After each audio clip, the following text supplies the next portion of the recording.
Alright guys, welcome back.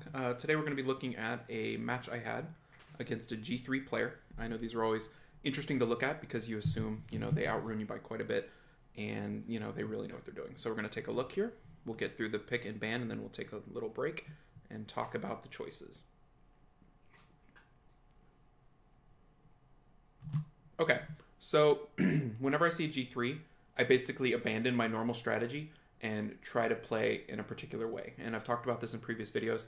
I think outspeeding is the main way to do it if you can. And so I picked Vanessa first because I need that speed buff. If I pick a speed lead and they pick a speed lead, I'm probably at least to the speed lead behind. Like if it's a CR versus a Vanessa, I'm probably at least 24 speed behind because you assume they outspeed me. The average back when Molong was the best runed unit, my Molongs would be 30 speed behind most G3s. And so by having the Vanessa there and them not having a speed lead, in theory, I kind of catch up rune-wise. In this comp, I would assume their Ganymede or their Hathor is their best violent set, and this kind of puts me into their level. Now, I'm still behind in a lot of other spots, but in terms of speed, that's where I want to be. I want to be somewhere close to them. So that was my thought in the Vanessa. It kind of doesn't matter if I can't compete speed-wise. It was just convenient that they picked Double Wind into my Fire, so that made her an even better pick retroactively. I didn't know it was going to be that good of a pick. They go Gany Hathor, which I think is the most consistent form of control in the game, and a lot of G3 players have that available to them. They know this is how I control people, and it's proven, it's effective. The nerf didn't change it. It's still great. It's a little bit worse because of the Gany nerf and the baby minor Hathor nerf, but still really good.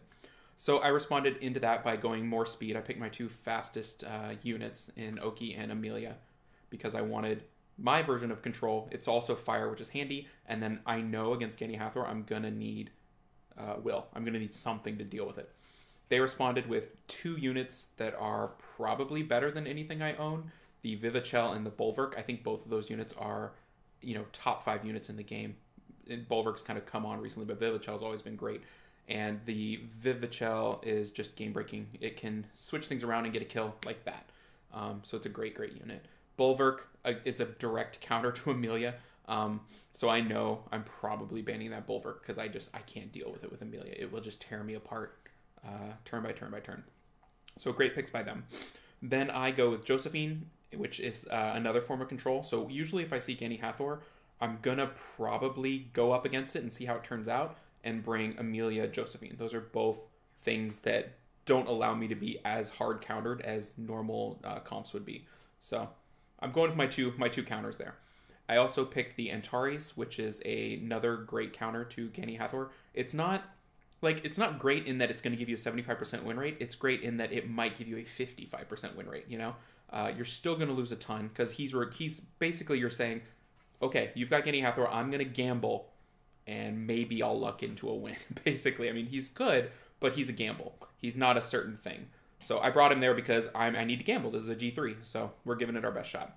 He responded with Diana, which against my triple fire team, I'm not sure was the best pick. It does give him a double stripper with Hathor, Diana, and really Bulwark's a third stripper. So I'm not sure Diana was the best pick here, but I'm sure it's one of their best rune units, and I'm sure it just brings home wins all over the place. Diana's a fantastic unit in general. So that's the breakdown of the pick ban. Let's move on to the match. There's I ban out the Bulwark, he bans out the Antares, which is interesting. He must have had some sort of issue with the Antares in the past, because, I mean, it's a counter, but I don't know that it's the most threatening counter. So I get the reset and freeze onto Gany, which is really nice. I'm trying to push it, get the defense break. I do not land it. I put up all my will with Amelia, and we go to town here. Let's see how we do.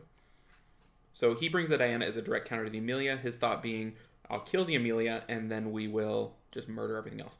Now, here comes the delayed promise. I have 3 units available to be hit. I get a little bit lucky. I get a resist from the Amelia, and then the Josephine, of course, cannot be controlled by that if she has her cooldowns available. So good job, Josephine. Way to be Josephine. And then I guess I'm working on the Diana. I like to try to kill those ponies when they're people, especially if you can catch a Diana in person form. You can get quite a bit done. It's pretty rare, but it happens. My main issue this match is I'm just waiting for Vivichel to do that switcheroo thing that just devastates you. So it's in the back of my mind all the time. So in that case, that's why I'm provoking her. I'm like, okay, I need to try to keep this unit controlled as much as possible because she does ridiculous things.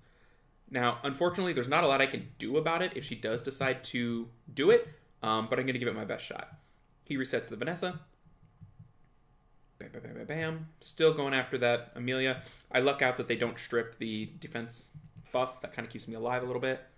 I get a full Rain of Stones, which I'm just overjoyed to get. Like, I'm feeling pretty good just getting that down. Alright, the Diana is now stunned. I'm starting to burn it down a little bit. Feeling okay-ish, but I'm one proc, one little bit away from just problems. So we'll see. He just refreshed the Vivichel, which is frustrating. I'm thinking there's going to be a heal because the Diana needs help. The Diana and my Amelia are both at similar spots, which I'm feeling pretty good that my Amelia is roughly taking as much damage as the Diana, because I'm in person form most of the time and she's in horse form all the time. I switched to a horse just to take a little bit more hits there. I felt like it was necessary. I don't know if that was the right call because it opens me up to a lot of control, but you know, you get to a point in the game where it's either die or switch, so I'm still mastering that. There's Josephine again, getting out of it.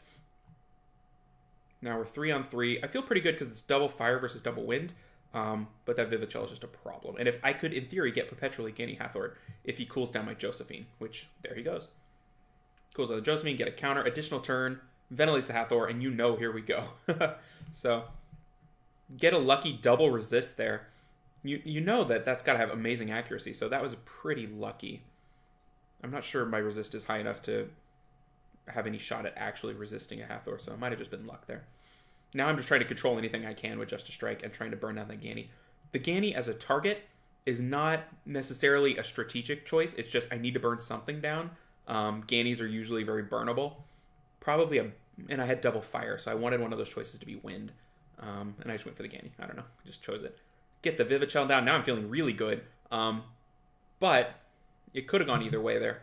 And so then I pull out the win. Yay, it doesn't happen very often, so thought I would show you guys. So that is, I don't know that person, but they are, or at the time, they were, like, I guess after that match, ranked 17. So pretty high. That was one of the higher wins I've had in a while. We'll take a look at the runes. For those of you that have seen my most recent rune videos, you've seen all this stuff before. I'm just including it for people who haven't and want to check it out. So there's my Vanessa. Guard will destroy, 250-ish speed. But with speed lead, we're not talking 250. We're talking like 280 something, so pretty good. There's Okeanos, 189 speed.